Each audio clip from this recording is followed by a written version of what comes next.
Black lights and booze burn when I record for Watts. And every black like Troy Davis who never had a fair shot. All black everything, everything black. Culture over everything, y'all, we taking it back. Welcome to Left of Black. I'm your host, Mark Anthony Neal, and we're joined today by Professor Kim Gallen, who's Associate Professor of History at Purdue University. She's also the founding director of the Black Press Research Collective and the author of the new book, Pleasure in the News, African American Readership and Sexuality in the Black Press, published by our friends at the University of Illinois Press. How are you doing today, Professor Gallen? I'm well. I'm really, really well. Thank you for having me on the show. So, of course, the title of this book is really striking, right? African American Readership and Sexuality.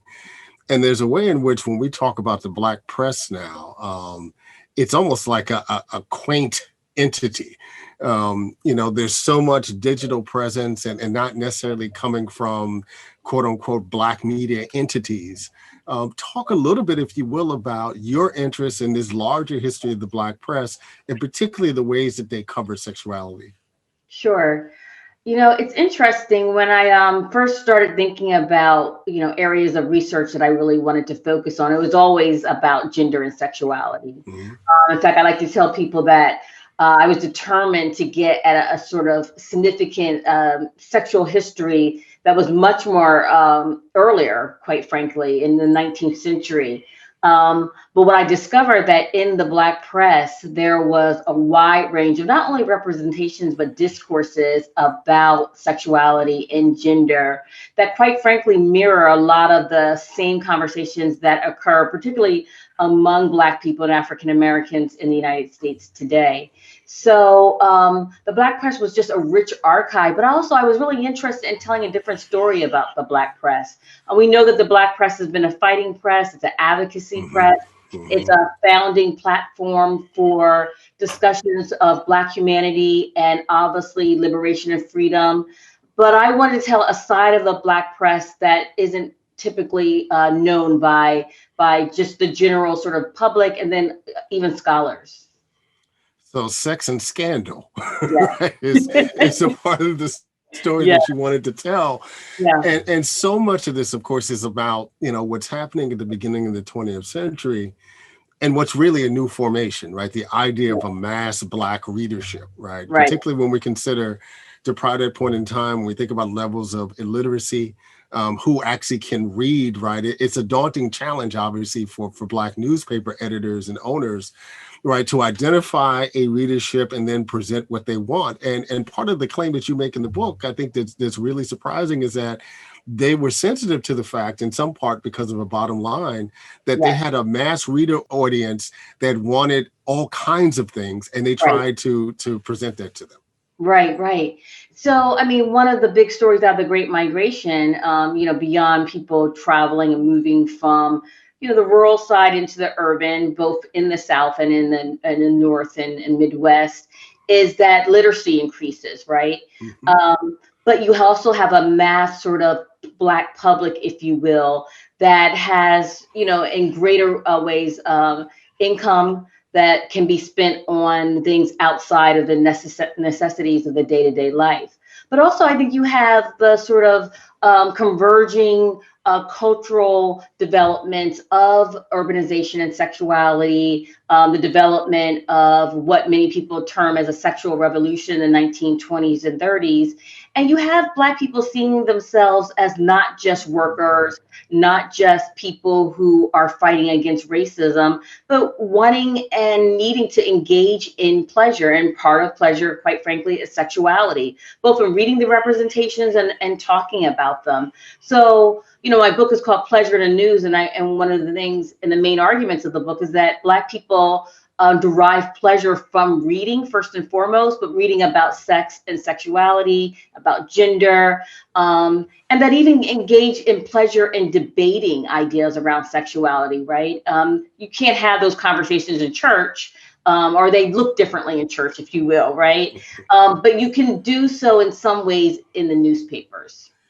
I think one of the more compelling arguments that you make in the book is that for new Black migrants, to places like New York and Chicago, for Black poor and working class audiences, right, who are part of this readership, part of the fun of reading these stories in the newspaper was to be able to make fun of the Black clergy and the Black middle class, who had a position in the Black community to really push down on certain notions of what morality was and what racial uplift was. Yeah. There's nothing like being able to read about the sexual sort of escapades of your minister, right? And everybody knows in church that your minister or your pastor may have some things on the side that doesn't necessarily fit with his theological sort of ideas, right? And to sort of see that sort of broadcast in the paper is a way of, I would argue, pushing back against the sort of imposition of morality.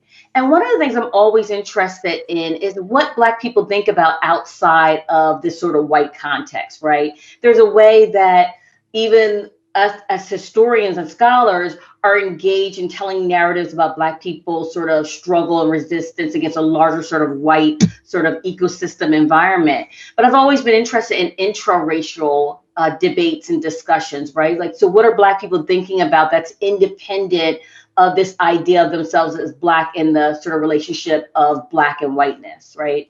And a lot of that comes down to class, a lot of it comes down to gender, sexual identity, that then comes up to the surface a little bit more when you remove sort of the overarching idea of whiteness out of the conversation. What was it like for you digging into some of these archives? Were there things in the archive that you found that just quite frankly surprised you? Or threw you off a little bit? The thing that kept coming back to me is that the discussions and debates around sexuality and gender, I wouldn't say they look exactly what we see today between Black men and Black women or people of different sexual identities and socioeconomic classes. But if anyone looks at the Shade Room or any other sort of popular platform and see some of the debates and discussions, even, the recent discussion about Megan Thee Stallion and Cardi B's music, right? While we certainly don't see that literal type of representation, we certainly see a debate on what is appropriate and what's not appropriate for Black women. And we see it in the context of respectability, obviously. We see it in the context of sort of this notion of morality and upstanding Blackness. And so I think this thing that surprised me the most is that a lot of these ideas about sexuality and gender get played out today, albeit in different ways. But a lot of the sort of bases of it is the same. I think I was also surprised about how much Black people had very flexible notions about sexuality, particularly when we think about homosexuality and gender, non-conforming gender representation. If you look at the Black community today, particularly the Black press, there's a certain level of conservatism that you really don't see or see in different ways in the 1920s and 30s. And so that sort of flexibility around sexuality was remarkable, I would say. You focus in on 5 newspapers, 3 of which were national publications: the Baltimore Afro-American, Chicago Defender, Fitchburg Courier, but also, the Philadelphia Tribune, which amazingly is still rather vibrant in the Amsterdam News. And, you mentioned that these newspapers face a particular kind of challenge, right? They can't expect to have the kind of widespread advertising that some of their white peers do. And so they're really, they're relegated to having to have the support of circulation and thus readers who are buying the newspaper, and in some cases advertising. And it struck me that when you talked about how, record companies, right, were some of the primary ways in which they got advertising, and some of those ads were really problematic.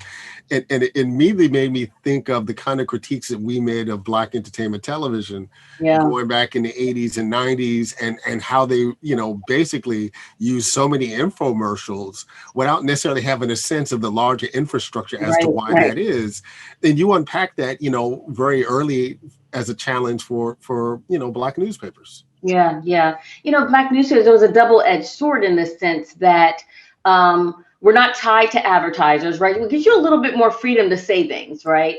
And to be more explicit, particularly around issues around racism. But at the same time, your dependency on subscribers and circulation puts you in a financially precarious situation. And particularly among Black Americans who, you take 1 or 2 papers and you pass that around 8 or 9 times. Now that's a lot of internal circulation, but you don't get the revenue for that, right?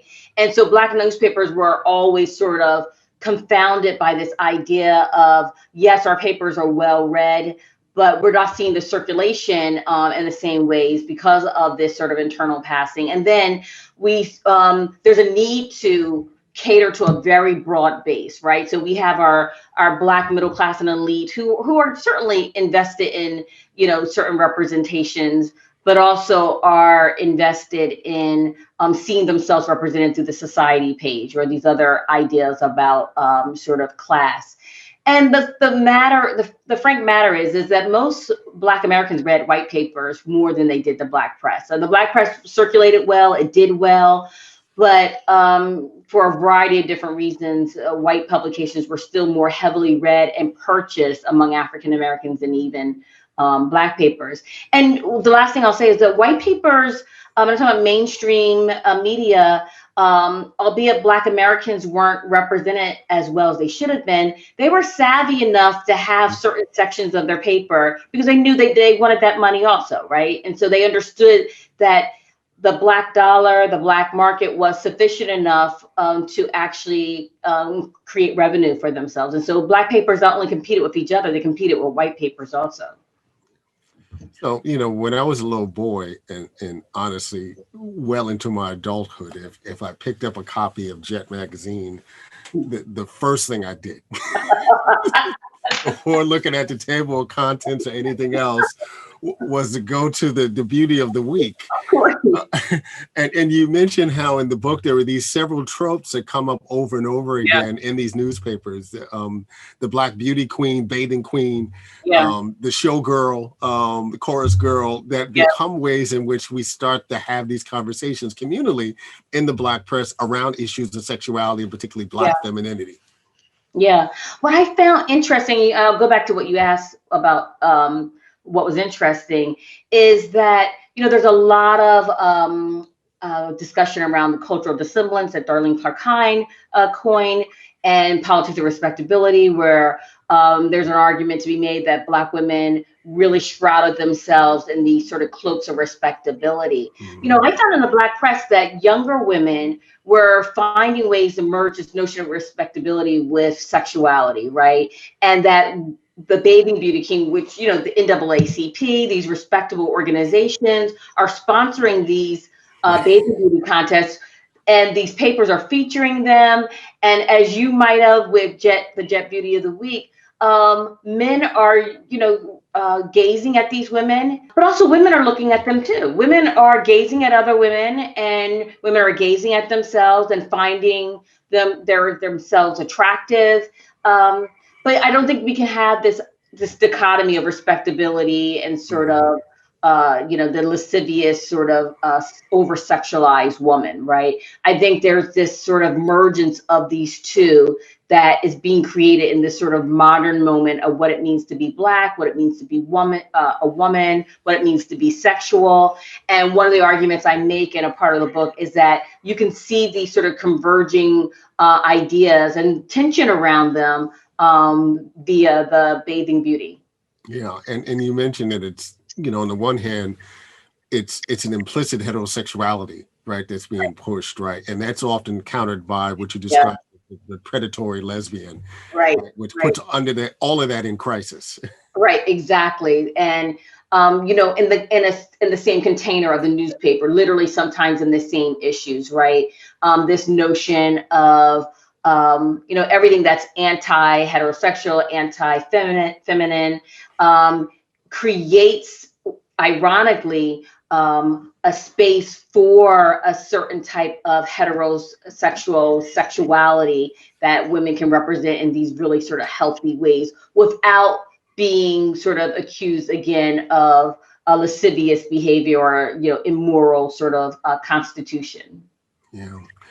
You also mentioned how important marriage is as a terrain in these newspapers. Yeah. How marriage, and particularly in the post, slavery era, post-emancipation era, becomes a model for racial uplift. Right. So on the one hand, telling stories about marriage was important, but also documenting how they break apart. Yeah. Talk a little bit about how significant, marriage was across marriage and divorce, really, in the context of these newspapers. Yeah, I think marriage is always, I shouldn't say always, but generally speaking, in Western cultures, an institution of stability, right? It's sort of foundational to society, or at least that's the way it's constructed. I take a little bit more of a different take on that, and by looking at the marriages that don't last, right? The divorces, the contest between men and women, and how they get played out in courts, right? And one of the arguments I make is that the heavy coverage of these divorce cases, and a lot of it, centers around ministers and their wives, or a middle class, creates discourse and discussions, particularly around sexuality, things about adultery, even sexually transmitted diseases, class tensions that you see occurring in divorce cases. So unlike marriage, I talk about how divorce cases become a lens into internal class struggles, but also gender tensions, right? So if marriage is sort of a foundational bedrock of a society, right, in Black society, or the Black family, I look at divorce as not necessarily as a rupture of that, but as a lens and an insight into some of the tensions and struggles within the Black community.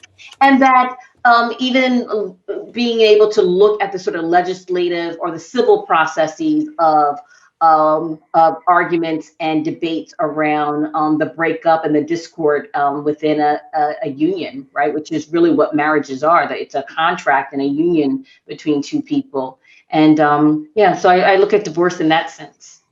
Yeah, it's interesting because, you mentioned how the coverage of these Black elites, and imagining someone going to do some research on Charles Hamilton Houston, right, to talk about, his impact on the civil rights movement and his mentoring of Thurgood Marshall. And what you find is an article where he's representing somebody, right? Yeah. And this tawdry, divorce, violence, all this kind of stuff that you would never think that he would be attached to.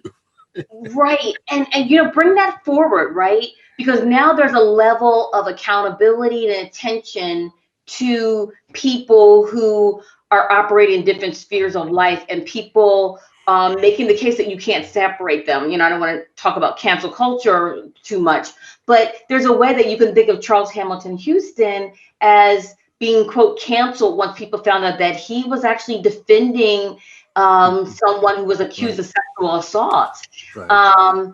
And so that was one of the things that I found interesting. And I, quite frankly, as a child of working class people who, I managed through education to probably move into what most people will call, a middle class sort of status, I still like taking down the sort of the respectable people. I do. And so that was one of or at least showing the complexities of people's identities, right? And so that was one of the moments that, I didn't take joy in it. I did think it was interesting to add a little bit more sort of substance to his history. Yeah, I'm thinking about all of this in terms of reading the moment now. And I know you spend a lot of time in the digital realm, and I'm thinking for a moment about the trajectory of an entity like The Root, and remembering the early days of Africana.com and the kind of investment and expectations that we had, because of Skip Gates' presence there, that it would be this space where we could have really thoughtful conversations. And then The Root turns into this place which becomes, a primary site of a Black snark, for lack of a better way to describe it. And now we see it kind of shifting again, or has shifted these last couple of years in the Trump moment. How do you feel about the current state of the Black press, right, in this digital realm, given this great research that you've done about these earlier moments? I'm old school and in a variety of ways, both literally and figuratively, but I still think ownership matters. I really, really do. I know a lot of people have talked about Black-oriented media. There's a much more focus on audience in terms of how we define Black media and the Black press. So I think ownership matters. I think it absolutely matters. And I think when Black people own their own means and their own production for covering news and displaying news, I think that looks a little differently. Some people will say that the Black legacy press and, the newspapers I cover, which a lot of Black newspapers are no longer in existence. With the exception of the Defender now, if I'm not mistaken, all 4 out of the 5 papers I studied in the book still are printing physical copies of the newspaper. I get the Baltimore Afro-American every week faithfully, and I get the Indianapolis Recorder. So we still have physical papers. In some ways, they're a shadow of what they used to be in terms of what they're able to do. But, entities like Facebook certainly wouldn't call the Black legacy press as a dying sort of collection or entity of news. They just awarded them some grants for local journalism. But you see a lot of coverage that is coming from, the AP or not, people who they don't have the money for the staffing. And so I do think that's an issue. And I'm continuously sort of bothered by the way that mainstream media continues to ignore the fact that these local papers still exist. People still read them, and they have, particularly papers like the Afro-American, Indianapolis Recorder. Most of their circulation is on Facebook, and I don't know. But getting back to new Black media, right, where we're talking about the root and things of that nature, I do think that this moment has created an opportunity to start thinking and rethinking what it means to be a Black media platform, both in ownership and then what's covered. And I do think there's a shift in how those platforms are representing news in themselves. There've been obviously lots of criticisms of the 1619 Project. Yeah. And one of the ones that, has kind of stuck to me, the fact that it was coming from the New York Times. How powerful could that have been had it been actually a partnership, with the Black press, with a Black legacy press, right, to talk about, the power of these images now, in a moment where the New York Times, benefits on doing the right thing, if you will. But often at the expense of these entities that continue to do great work without much acknowledgement. Yeah, probably unpopular to say, but there's a certain way that I think, and I'm not consigning this just to reporters or journalists. I would include scholars, I would include entertainers, is that we still operate out of a idea that other platforms, other forms of entertainment, or a notion of acceptance or approval that comes outside of the Black community, right? And so, we can think about, scholarly publications, we can think about media platforms and who some of the best and brightest writers in the Black community are writing for. And a lot of times they are not for platforms. Christina Greer, who is at the Griot, a couple months ago said that we'd love to have more scholars, more African Americans, intellectuals, writers writing for the Griot, but it's hard to get that. And so I think we have a responsibility across the board to think about how to leverage our talents, our skills, and create opportunities for those types of collaborations. We've been joined today by Professor Kim Gallen, who's Associate Professor in the Department of History at Purdue University. She's also the founder and director of the Black Press Research Collective and the author of the new book, Pleasure in the News, African American Readership and Sexuality in the Black Press, published by the University of Illinois Press. Thank you for joining us today, Professor Gallen. Thank you. This was wonderful. I really appreciate the opportunity to talk about my work. Black lights and booze burn when I record for Watts, and every Black like Troy Davis who never had a fair shot. All Black everything, everything Black, culture over everything, y'all. We taking it back.